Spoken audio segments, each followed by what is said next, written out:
don't feel like you fit in with certain people. Like some friends that don't have the same issues or are not on assistance or are doing well, they move ahead and they leave you behind because it's like, you know, you're not in the same spot as them anymore. You know, you're still struggling and complaining about how you can't get your rent paid or that you don't have enough grocery, and they're looking like, I'm sorry, I can't help you anymore. You don't want to be begging them all the time. So you always find yourself with these friends that really aren't amounting themselves to anything. You know, they just kind of seem to be in the same spot forever. You know? Firstly, let's just say that social assistance affects individuals in a way where they're not able to function in society. And when you're not able to function in society, you don't really have stable, healthy, normal, positive relationships. And you know, and there's simple examples. If you don't even have, you know, enough bus fare, forget gas, you know, or owning a car.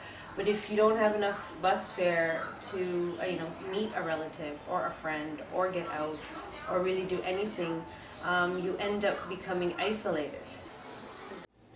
Can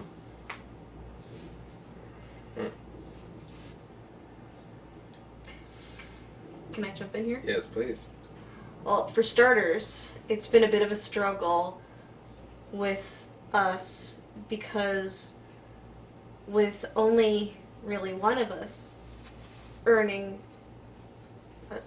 a living, really, we struggle with the nickel and diming thing. Like we try not to, but at the end of the month, we have to look at, you know, how much do we spend? Yeah. Where are we fixed? Yeah. Whereas if we both had some kind of money coming in, that we could actually get ahead, we would be saving for our future. We would be saving for retirement. You know, because the reality is, when we retire, I might have a pension, but when ODSP kicks out, even people who are on ODSP are out of luck. Right? So, you know, there's up until the RDSP, there was really nothing for people, and it's kind of weird like that. And also, people, I've heard some people gripe about, they think that I'm carrying the load. So that's a bit hard for me to bear. So what is your general, like, how do you feel inside? Like your general... General, I hope I never wake up.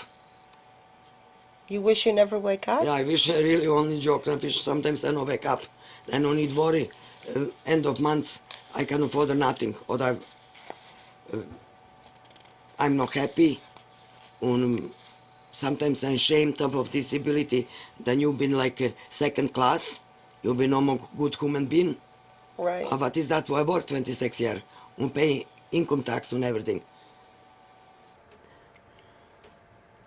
I don't know. I'm not happy. That is my problem, and nobody can help me with them. I'm not feeling like I'm human being. I'm second class. Oh, second class is maybe too good. I'm nobody. Oh, I feel sometimes I'm of dead row. You know, people who did something wrong in life, but waiting dead row. Okay, thank you God no exist in Canada, no matter like in States. That the people have nothing more. They get the food and waiting that come day that they have needle. I have nothing different, just I have key for my apartment, I can go out. I'm not locked up. I have no future. I cannot planning nothing. I cannot dream about nothing more. I really feeling I'm off that row. Just waiting when God, time coming that God call me, I go. I'm not happy more. Because I guess because of my background and because I worked full time since I was 19, and then I started working part time in 2004. So I guess because I've networked with so many people and working in the career counseling field helped me prepare for the job in the labor market and job search front. So I have a little bit more knowledge in that area, so I find it makes it a little bit easier. However, there's still some stigma around people with disabilities and employment. So it's individual. It depends where you're applying. Yeah. Like there was one place where I applied and I knew right away I wasn't going to get the job. Oh, really? And it was just a matter of them resituating furniture in their business. Oh. But I knew within the first few minutes I wasn't going to get the job. Oh, why is that? Just because I knew from their attitude that they were From thinking, the interview. Yeah, that they were thinking it would be a lot of modification. When it wasn't. And it wasn't. Yeah. And it was actually in the career counseling field, which is not shocking because I've seen it more than once. Yeah. I found it somewhat difficult to be able to relate to people who, let's say, for example, may have a job or maybe even their own business, you know, being able to relate to someone like that during this period of time has been extremely difficult. And it's hard to convince someone that, you know, there's more merit to someone than just how much money they're pulling down. I've been looked down on, I believe, certain key moments, certain experiences were really, really negative because of the fact that someone found out that, you know, I was on assistance. So it's a big one, still, it's big, it's still out there. Stigmas, it sticks, huge. You know, and huge. It's almost everyone you meet, really. And the moment you mention it, you might as well wave goodbye to them forever. You know, when it comes down to that, the only people that really understand are those who are also lived experience. Yeah. Like you say, peer support workers, people with lived experience. Friend-wise, because I used to live in St. Catharines, now it's Hamilton, so it's like a fresh slate. Yeah, so nobody really bothers. But you know, sometimes I hear comment like, you know, go to food bank and stuff. But some people have negative thoughts about food bank. Like one of my husband's family members says like, oh, that's for people who need food. So you're okay or something like that. But they don't realize you're okay because of the food bank. Yeah, and they don't really realize like how, you know, tight we are. Like they think we are doing well or something. Because you have a house. Yeah, and you don't need that or something. Like they have a bit negative thoughts, and but you know, basically they are not in my shoes, so they don't understand. And but that's okay, and that's what they think. But I don't really care for that.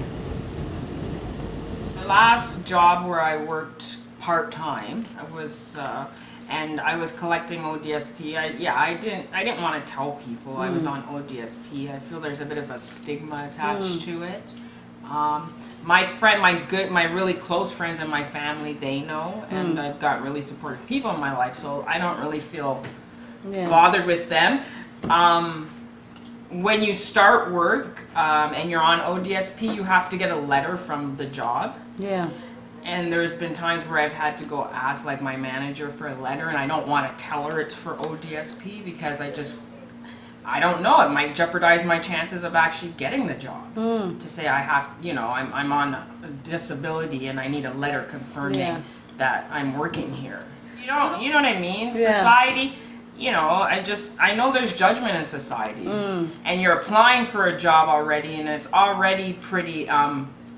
You know, there's a lot of, I'm trying to think of the word. There's a lot of competition for jobs in this city. We live in a big cosmopolitan city here. And the last thing I want to do is go to a job I might be getting and saying, I need a letter from you to give to the ODSP. Yeah. You know, so that is kind of, they should do something about that. But you have to get a letter when you get employed. So, yeah. Okay. Also, can you tell me how have your relationships with like your family, your friends, anything like that, have they been affected by you being on social assistance? They have to a degree. A lot of my friends don't know yet that I'm on OW because I'm hoping not to be on it long. far as my family goes, they try to help me as much as they can. They're fairly limited, but with a little bit of help from them, I can generally get through. By not having money, where that sort of gets complicated, and I can speak from being a woman, is in a relationship with a partner. Because you're isolated in your home, you basically have barely enough to get by, or not enough at all. And maybe you're even depending on that partner for a little extra financial stability. That affects that relationship in a real negative way, because there's such a loss of power. And I would also say sanity, because you're so helpless, that you're so worried about providing and not being able to, that you may in fact sabotage the relationship, or the relationship itself just becomes sabotage because the partner sees that here's this person so helpless, so weak, and that really doesn't work in favor of a woman. For me, it doesn't affect my relationship so much as that, one, I don't have a partner. Two, I don't have money. Three, I don't look, because they want and I have nothing to give, right? And in all relationship, it's a give and take relationship. Two, with friends and so forth, yes, it does affect your relationship with friends, because they think that you're a liability. And for me, I'm not trying to be a liability. I wish I was an asset so I could take care of myself and my kids without assistance. Right? But when people hear you're an assistant, they just figure you're big and lazy. And being an assistant and work with people who's an assistant, I see both hands, right? And that I have to, being an assistant, I have to think with the little I get. I don't sit down and think. I have to think of how am I going to spend this. I have to pay my rent, I have to pay my cable bill, I have to pay my telephone bill, and still have enough to buy food for myself and the kids, right? And at the same time worry about, will that money be there tomorrow?